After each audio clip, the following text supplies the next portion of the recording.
সুপ্রিয় শিক্ষার্থীবৃন্দ, আমরা গত ক্লাসে অক্ষর জেনেছিলাম এবং অক্ষর কত প্রকার কী কী। সেই মুক্তাক্ষর এবং বদ্যাক্ষর না জানলে আমরা ছন্দ বিশ্লেষণ করতে পারবো না।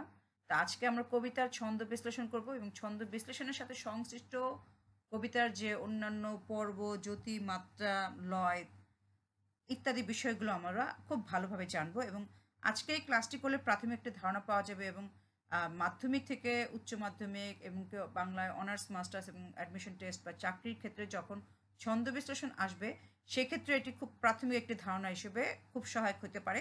এছাড়াও যদি পসিবল হয় আমি পরবর্তীতে আর একটু ডিটেল ক্লাস দিব। তা চলো আমরা আজকে ক্লাসে শুরু করি। ছন্দ কাকে বলে? ছন্দ অর্থ গতি, সৌন্দর্য। সাহিত্যের অর্থ ভাষাগত ধ্বনি, সৌন্দর্য। পদসমূহকে যেভাবে সাজালে নিয়মিত গতিবেগ সঞ্চারিত হয় এবং সহজে চিত্তে রসের সঞ্চার করে তাকে ছন্দ বলা হয়। ছন্দ সম্পর্কে বলতে গিয়ে রবীন্দ্রনাথ ঠাকুর বলেন, কথাকে তার জড় ধর্ম থেকে মুক্তি দেবার জন্যই ছন্দ। ডক্টর সুনীতি কুমার চট্টোপাধ্যায়ের মতে বাক্যস্থিত পদগুলোকে যেভাবে সাজাইলে বাক্যটি শ্রুতি মধুর হয় ও তাহার মধ্যে ভাবগত ও ধ্বনিগত সুষম উপলব্ধি হয়, পদ সাজাইবার সেই পদ্ধতিকে ছন্দ বলা হয়। প্রবোধচন্দ্র সেন তার ছন্দ পরিক্রমায় বলেছেন, সুনিয়ন্ত্রিত ও সুপরিমিত বাক্য বিন্যাসের নাম ছন্দ। চরণ কাকে বলে? কবিতার চরণ বলতে একটি পূর্ণ বাক্যকে ধরা হয়। প্রতি চরণে কয়েকটি পর্ব বা পদ থাকে। একটি চরণ অনেকগুলো পর্বে বিভক্ত থাকে, আবার একটি চরণ একটি পর্ব হতে পারে। যেমন মহাভারতের কথা অমৃত সমান, কাশিরাম দাস কহে শুনে পুণ্যবান। এখানে দুটি ভাগ করা আছে, পর্ব ভাগ করা আছে। আর আমরা চরণ বলতে আসলে কবিতার লাইনকে বুঝি। পংক্তি কাকে বলে? ইংরেজি লাইনকে বাংলায় পংক্তি বলে। কবিতার পংক্তি ও চরণ সবসময় এক হয় না। চরণ একটি পূর্ণবাক্য, কিন্তু পংক্তি সবসময় পূর্ণবাক্য হয় না। তবে একটি পংক্তি পূর্ণবাক্য হলে সেটিকে অবশ্যই চরণ বলা যায়। কখনো কখনো একটি চরণকে ভেঙে দুই বা ততোধিক পংক্তিতে সাজানো যায়। বিশেষ করে ত্রিপদী এবং চৌপদীতে একটি চরণ বিভিন্ন পংক্তিতে সাজানো থাকে। যেমন, যেজন দিবসে মনের হরষে জ্বালায় মোমের বাতি। এখানে তিনটি পর্ব এবং তিনটি চরণে ভাগ করা আছে। এটিকে আমরা ত্রিপদীতে বলতে পারি। স্তবক কাকে বলে? ভাবপূর্ণ চরণগুলোকে স্তবক বলে। প্রতি স্তবকে একাধিক চরণ সুশৃঙ্খলভাবে সাজানো থাকে। পূর্বে অনেকে প্রতি স্তবকে দুই দাড়ি ব্যবহার করতেন। যেমন, হৃদয় আজি মোর কেমনে গেল খুলি, জগৎ আসি সেথা করিছে কোলাকুলি, প্রভাত জল সেই কি জানি হলো কি, আকাশ পানে চাই কি জানি জগতে দেখি। লয় কাকে বলে? লয় অর্থ ছন্দের গতি, স্পিড। সাধারণত ধীর, মধ্য, দ্রুত এই তিন লয়ে কাব্যপাঠ হয়ে থাকে। অক্ষরবৃত্ত ধীর, মাত্রাবৃত্ত মধ্য এবং স্বরবৃত্ত দ্রুত লয়ের ছন্দ। পয়ার কাকে বলে? অক্ষরবৃত্ত ছন্দের অপর একটি অতি প্রচলিত নাম পয়ার জাতীয় ছন্দ বা পয়ার ছন্দ। পয়ারের প্রত্যেক চরণ দুই পর্বে। চরণের মাত্রাবিন্যাস 8+6 = 14। চরণপ্রান্ত অন্তমিল এবং দুই চরণে স্তবক গঠিত হয়। যেমন, কাননে কুসুমকলি সকলই ফুটিল। পর্ব কাকে বলে? জ্যোতির দ্বারা পর্ব নির্ণীত হয়। এক নিঃশ্বাসে চরণের যতটা অংশ উচ্চারণ করা যায় সেই অংশটুকু একটি পর্ব। অর্থাৎ এক জ্যোতি থেকে পরবর্তী জ্যোতি পর্যন্ত অংশকে পর্ব বলা হয়। মানে একটি কবিতার লাইনে বা চরণে আমি যতবার থামবো বা ভাঙবো সেটিকে আমরা জ্যোতি বা পর্ব আলাদা করে বলা হচ্ছে।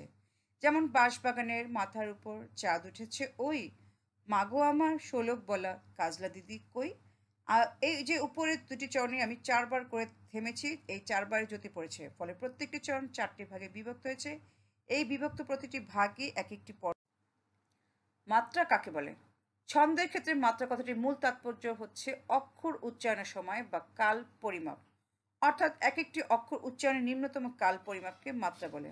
উদাহরণ, ছিপ খান, 3 দার, 3 জন, মাল্লা, চৌপর, দিনভর, দেয় দূর, পাল্লা। এখানে যে চরণগুলোতে আমি জ্যোতি পর্ব ভাগ করেছি, তারপরও যে আমার অক্ষরগুলো আছে, আমরা যে গত ক্লাসে দেখেছিলাম মুক্তাক্ষর এবং বদ্যাক্ষর, আমি সেভাবে এখানে ভাগ ভাগ করে দিচ্ছি। এবং এই যে প্রত্যেকবার আমি থামলাম এবং প্রত্যেকটা শব্দের মাঝখানে অক্ষরগুলোকে যে আলাদা আলাদা উচ্চারণ করলাম, এখানে আমার মাত্রা আছে। এই মাত্রা বিন্যাস না জানলে পর্ব বিশ্লেষণ সম্ভব না। আমরা গত ক্লাসে জেনেছি মুক্তাক্ষর কাকে বলে, তবু আরেকবার দেখে নেই।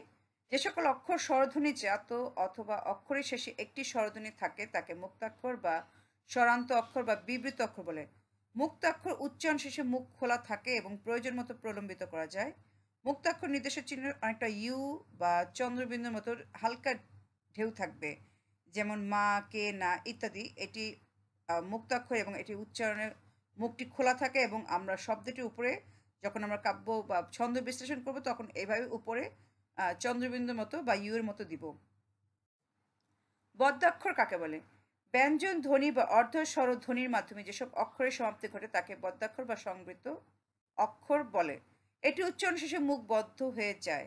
বদ্যাক্ষর নির্দেশক চিহ্ন হলো হাইফেনের মতো বা দাড়ির বা নিচে দাগ ড্যাশের মতো, যেমন কাজ, হাত ইত্যাদি। কাজের উপর, হাতের উপর এটি বদ্যাক্ষর চিহ্ন। এখানে দুটি বর্ণ একসাথে যুক্ত এবং একটি ক্লোজড হয়ে আছে। বাংলা ছন্দ ৩ প্রকার, যত অক্ষরবৃত্ত, মাত্রাবৃত্ত, স্বরবৃত্ত। আমরা প্রথমে স্বরবৃত্ত থেকেই জানব। স্বরবৃত্ত ছন্দ কাকে বলে? যে ছন্দ রীতিতে উচ্চারণের গতিবেগ বা লয় দ্রুত, অক্ষরমাত্রে এক মাত্রার হয় তাকে স্বরবৃত্ত ছন্দ বলে। এই ছন্দের মূল পর্বের মাত্রা সংখ্যা 4, লয় দ্রুত, ফাস্ট। স্বরবৃত্ত ছন্দের বৈশিষ্ট্য, মূল পর্বের মাত্রা সংখ্যা হবে 4 এবং যে কোনো অক্ষর অর্থাৎ মুক্তাক্ষর বা বদ্যাক্ষর হোক সেটা একমাত্রা হবে। তার মানে আমরা যে চরণের যে শব্দের অন্তে আছে বা আমরা যে অক্ষরগুলো বের করব, বিশ্লেষণ করব, সেখানে যে অন্তে সেটি কি মুক্তাক্ষর নাকি বদ্যাক্ষর এবং সেটি আমরা নির্ভর করবে স্বরবৃত্ত ছন্দে সেগুলো সবগুলোই একমাত্রার হবে। মাত্রাবৃত্ত ছন্দ কাকে বলে? যে কাব্য ছন্দে মূল পর্ব 4, 5, 6 বা 7 মাত্রা হয় এবং যা মধ্যম লয়ে পাঠ করা হয় তাকে মাত্রাবৃত্ত ছন্দ বলে। লয়, মধ্যম বা মিডিয়াম। মাত্রাবৃত্ত ছন্দের বৈশিষ্ট্য, মূল পর্বে মাত্রা সংখ্যা 4, 5, 6 বা 7 মাত্রা হয়, তবে আমরা 6 মাত্রারই ধরব এবং অনুস্বর বা বিসর্গের পূর্ববর্তী স্বর দীর্ঘ হয়। এবং মাত্রাবৃত্ত ছন্দের প্রথমে মাত্রাবৃত্ত হচ্ছে মুক্তাক্ষর 1 মাত্রার এবং যুক্তাক্ষর 2 মাত্রার। অক্ষরবৃত্ত ছন্দ কাকে বলে? যে ছন্দে শব্দের আদিতে ও মধ্যে যুগ্ম ধ্বনি থাকলে তার সংশ্লিষ্ট উচ্চারণে 1 মাত্রা এবং শেষে যুগ্ম ধ্বনি থাকলে সংশ্লিষ্ট উচ্চারণে 2 মাত্রা ধরা হয় তাকে অক্ষরবৃত্ত ছন্দ বলে।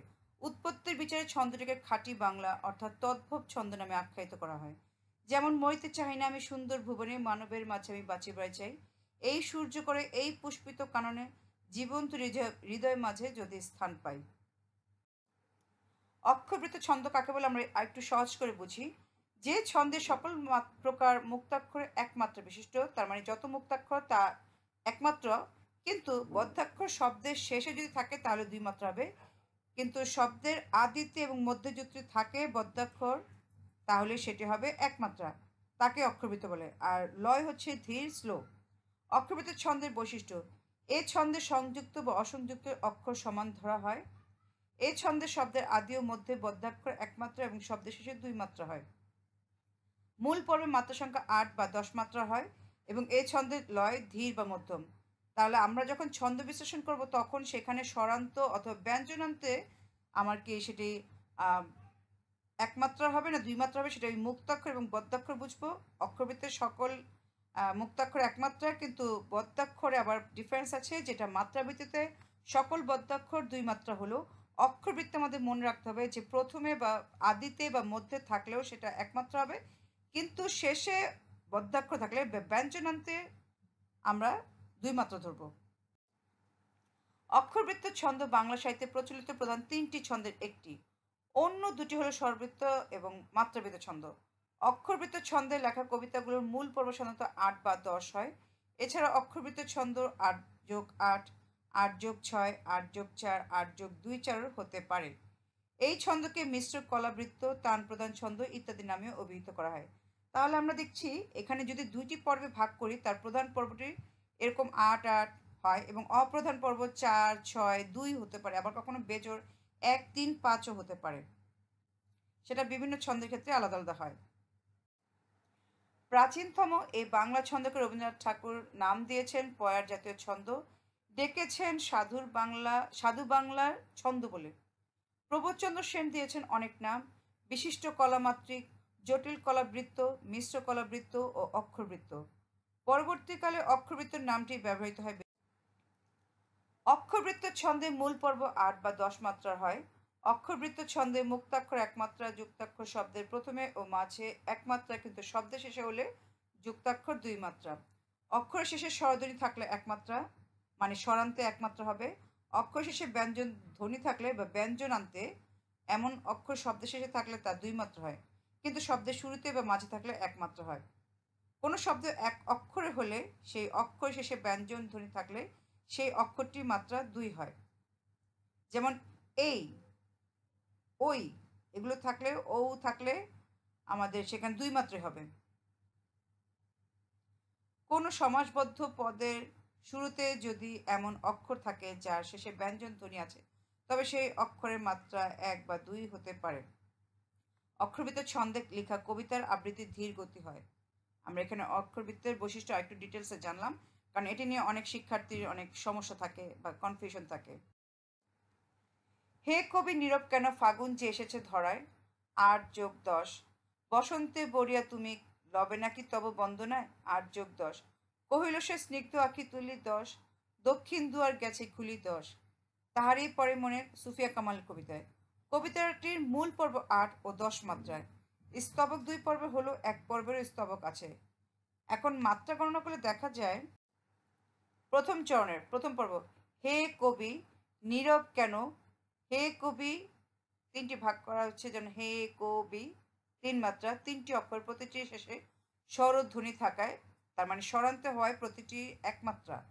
নীরব, নি আমাদের স্বরান্ত, তার মানে এটি মুক্তাক্ষর, তাই এক যোগ, কিন্তু রব বদ্যাক্ষর বা ব্যঞ্জনান্তে আমাদের দেখছি বদ্যাক্ষর, তাই আমরা সেটা দুই মাত্রা হবে। তাহলে এটি হলো টোটাল তিন মাত্রা। শব্দের শেষে অক্ষর শেষে ব্যঞ্জন ধ্বনি থাকায় সেটি দুই মাত্রা। কেন, কেন, ন স্টপ, কে বা কেন বলি বা কে উচ্চারণ যখন করি, কে, তা এ স্বরধ্বনি আছে, তাই স্বরান্তের জন্য একমাত্রা, আর নয়ের জন্য একমাত্রা। ন, অ, অ উচ্চারণ হচ্ছে এখানে আমার দুই মাত্রা, তাই মোট মাত্রা হচ্ছে 8 মাত্রা। আবার দ্বিতীয় চরণের দ্বিতীয় পর্বের লবে নাকি তব বন্দনায়, লবে, ল হচ্ছে এবং বে হচ্ছে একমাত্রা, স্বরান্ত দুটি স্বরান্তে, তাই 1+1 দুই মাত্রা। না কি তব, না কি তব, না একমাত্রা, কি একমাত্রা, তব এগুলো সব এক এক করে মুক্তাক্ষর, তাই 4 মাত্রা।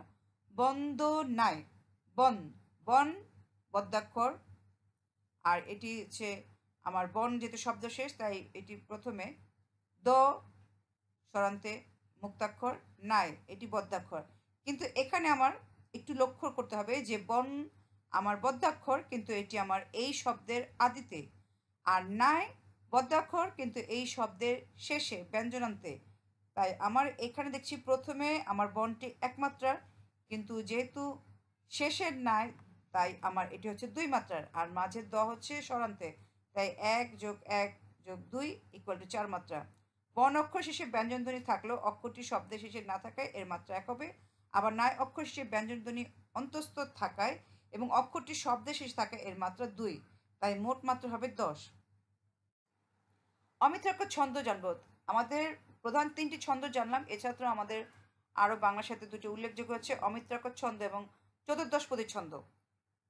কবিতার পংক্তি শেষে মিলহীন ছন্দকে অমিত্রাক্ষর ছন্দ বলে, অথবা পয়ার ছন্দভিত্তিক অনুপ্রাসহীন এবং পূর্ণ জ্যোতির্মিত্রতাহীন প্রবহমান ছন্দকে অমিত্রাক্ষর ছন্দ বলে। মাইকেল মধুসূদন দত্ত বাংলা অমিত্রাক্ষর ছন্দের জনক। যেমন সম্মুখ সমরে পড়ি, বীর চূড়ামণি, 8+6 = 14। বীর বাহু চলি যবে গেলা জম্পরে, 8+6 = 14। এটি 14 চরণ বিশিষ্ট। সনেট বা চতুর্দশপদী কবিতা কাকে বলে? সনেটের বাংলা অর্থ চতুর্দশপদী কবিতা, তার মানে 14 লাইন বিশিষ্ট একটি মাত্র ভাব বা অনুভূতি যখন 14 অক্ষরের চতুর্দশ পংক্তিতে বিশেষ ছন্দরীতিতে প্রকাশ পায় তাকে সনেট বা চতুর্দশপদী কবিতা বলে। সনেটের আদি কবিকে জিজ্ঞেস করলে এটি হবে ইতালীয় কবি পেট্রাক, কিন্তু যদি বাংলা চতুর্দশপদী কবিতা বা সনেটের জনককে, তাহলে অবশ্যই মাইকেল মধুসূদন দত্ত। সনেটের দুটি অংশ থাকে, যথা প্রথম 8 চরণকে বলা হয় অষ্টক, আর শেষের 6 চরণকে বলা হয় ষষ্ঠক। প্রথমে ভাবের প্রবারণা শুরু হয় বা ভূমিকার মতো, আর শেষ 6 চরণে হয় এটার পরিণতি বা যে কোনো ঘটনা বা কাহিনী বা যে কোনো কবিতাতে যে ভাব থাকে, কোনো একটা বিষয় থাকে, সেটি শুরু এবং শেষ হয় এই ৮ এবং ৬ চরণের মাধ্যমে। তা আমরা আজকে ছন্দের ক্লাসে প্রধান ৩ টি ছন্দ ছাড়াও অমিত্রাক্ষর ছন্দ এবং চতুর্দশ কবিতার ছন্দ জানলাম। কারণ এগুলোই স্কুল, কলেজ, ইউনিভার্সিটি বা অ্যাডমিশন টেস্টে অথবা চাকরির পরীক্ষায় আসে। তো আশা করি এই ক্লাসটি থেকে তোমরা অবশ্যই একটি খুব সাধারণ বা প্রাথমিক ধারণা পেয়ে গেছো। আর আমি যদি আমার পক্ষে সম্ভব হয় আমি অবশ্যই স্বরবৃত্ত ছন্দ, মাত্রাবৃত্ত ছন্দ এবং অক্ষরবৃত্ত ছন্দের আরেকবার বা পরবর্তীতে খুব ভালো করে ভেঙে বিশ্লেষণ করে এবং সে যে সিগনেচার, যেমন মুক্তাক্ষর হলে চন্দ্রবিন্দুর মতো এবং যুক্তাক্ষর হলে ড্যাশ বা হাইফেনের মতো চিহ্ন দিয়ে করতে হয়, বা কীভাবে পর্ব যদি মাত্রা ভেঙে করতে হয় সেই ক্লাসটিও তৈরি করে দিব। তো আপাতত আজকে এই ক্লাসটি যদি তোমাদের জন্য একটু উপকারী হয় তাহলে আমার ক্লাসটি তৈরি করা সার্থক। আগামী ক্লাসের আমন্ত্রণ জানিয়ে আজকে ক্লাসটি এখানে শেষ করছি।